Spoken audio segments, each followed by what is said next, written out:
తమిళనాడులో హీరో విజయ్ కరూర్ సభ తొక్కిసలాట దాని మీద సిబిఐ దర్యాప్తు మళ్ళీ 19వ తారీఖున రమ్మని నోటీసులు ఇచ్చింది.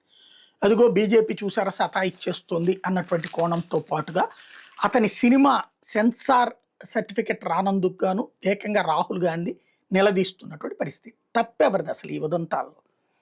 బీజేపీ తనకి సంబంధం లేని విషయాన్ని తన నెత్తిని రుద్దుతుంటే దానికి పరిష్కారం ఏమిటి అనేది చెప్పలేకపోతుంది. సెన్సార్ సర్టిఫికెట్ బీజేపీ ఇవ్వదు, లేదా బీజేపీ చెప్పి ఇప్పించదు.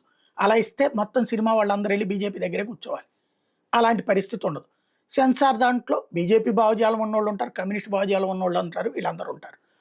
వాళ్ళు చెప్పిన కటింగ్స్ని ఎందుకు తీయలేదన్నది సినిమా వీళ్ళు చెప్పట్ల. కానీ ప్రజల్లో రాహుల్ గాంధీ చెప్పేది మాత్రం ఒక వర్గం ఇప్పటికే యాంటీ మోడీ వర్గం అంతా పార్టీలకు అతీతంగా రాహుల్కి అట్రాక్ట్ అవుతుంది.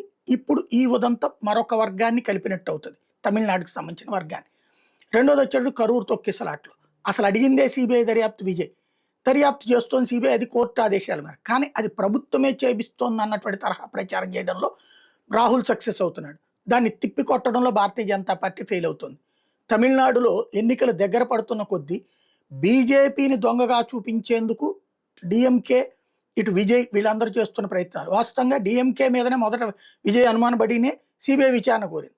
ఇప్పుడు విచారణ ప్రారంభమైన తర్వాత ఇదంతా బీజేపీ చేయిస్తుందన్న ప్రచారం తీసుకొచ్చారు.